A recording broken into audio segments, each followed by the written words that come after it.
किसी गांव में एक पंडित जी रहते थे अपनी पत्नी के साथ। वो सीधे साधे व्यक्ति थे, पूजा पाठ करके अपना जीवन यापन करते थे।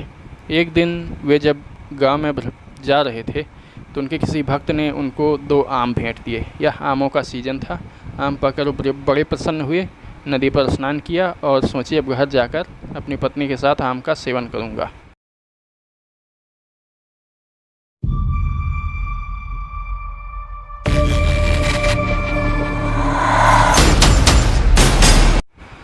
और जल्दी जल्दी घर की ओर चल दिए। उनको रास्ते में जाते हुए उनके एक धूर्त पड़ोसी ने देखा। वह बहुत धूर्त और चालाक था और उनसे अक्सर उनकी चीज़ें ठग लिया करता था। उसने देखा कि ये पंडित आम लिए जा रहा है, इससे कैसे हथियाया जाए।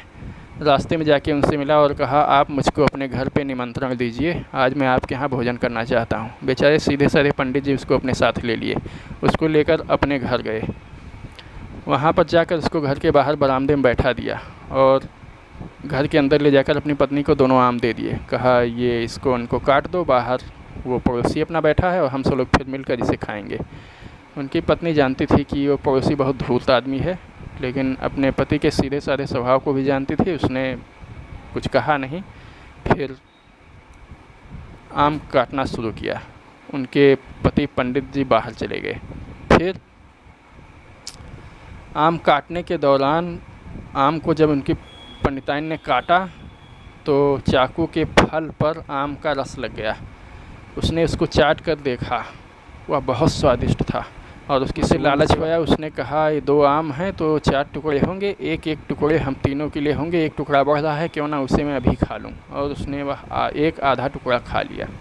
उसको खाने के बाद उसने कहा कि फिर ये एक टुकड़ा और बचा है, जो फिर 3 टुकड़ों में से बचेगा और यह मेरा हिस्सा है ही, और वाकई मुझे भूख लगी है, इसको मैं आज खा लेती हूँ, मैं पतिदेव को समझा लूँगी।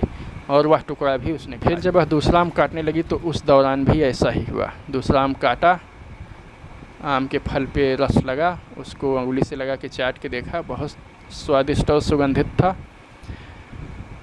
विवश होकर, लालच से वशीभूत होकर उसने उन दोनों टुकड़ों को भी खा लिया। अब 4 आम ख़त्म हो गए दोनों। अब वह भयभीत हो गई कि अब करूँगी क्या। अब तो काफ़ी असमंजस वाली स्थिति हो गई और हो सकता है डांट भी पड़े।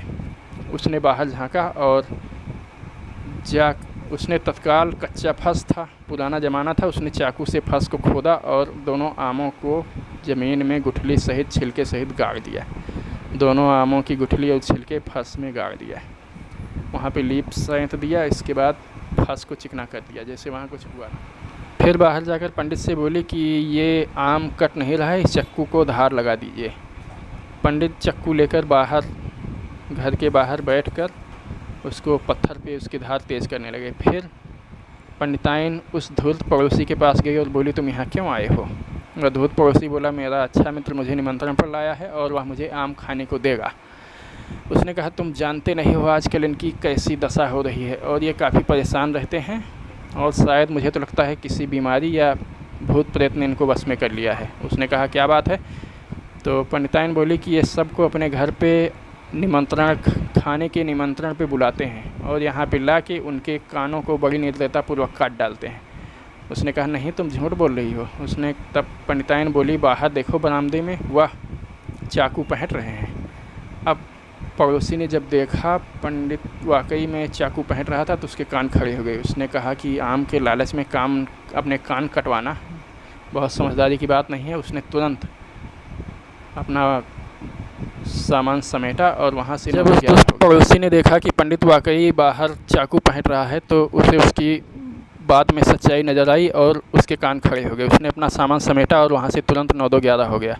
उसके भागते ही पंडिताइन पंडित के पास गई और बोली, तुम कैसे कैसे पड़ोसी और मित्र रखते हो, कैसे कैसे लोगों को अपने यहाँ निमंत्रण पर ले आते हो। देखो तुम्हारा धूर्त पड़ोसी 2 आम लेके 9-2-11 हो गया। मुझे पहले से ही इस पे शक था और मुझे अच्छा नहीं लगता था, आज तो उसने हद ही कर दी। पंडित ने देखा वाकई उसका धूर्त पड़ोसी भाग रहा था। उसने तुरंत चाकू उठाया और उसके पीछे हो लिया। हालांकि वह भी जानता था कि यह धूर्त है और उसकी सिधाई का नाजायज़ फ़ायदा उठाया करता है, लेकिन वह पड़ोसी धर्म का निर्वाह करने के लिए इन सब बातों को नज़रअंदाज करता रहता था। लेकिन आज तो हद ही हो गई। उसे बहुत गुस्सा आया और वह चाकू लेकर तेज़ी से उसके पीछे दौड़ने लगा। जब धूर्त पड़ोसी गांव से बाहर भागते हुए उसको अपने पीछे कदमों की आहट सुनाई दी तो उसने पीछे मुड़कर देखा। क्रोधित अवस्था में पंडित हाथ में चाकू लिए उसके पीछे दौड़ा चला आ रहा था। पड़ोसी एकदम से डर के मारे सूख गया और तेज़ी से भागने लगा। अब उसका पड़ोसी अपने कान बचाने के लिए अपनी जान हथेली पर लेकर भाग रहा था, जबकि पंडित आमों के लिए उसका पीछा कर रहा था। तो धीरे धीरे पड़ोसी उससे आगे निकलने लगा।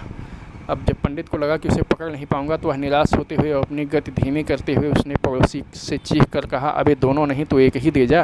पड़ोसी ने अपने दोनों कानों को जोर से हाथों से ढक लिया और तेज़ी से भागना शुरू कर दिया। उसने कहा, इसके पास जाकर एक कान कटवाना भी बहुत ही दर्दनाक होगा, और क्या भरोसा इतना क्रूर आदमी पकड़ने के बाद में दोनों कान काट डाले तो मैं क्या कर पाऊँगा।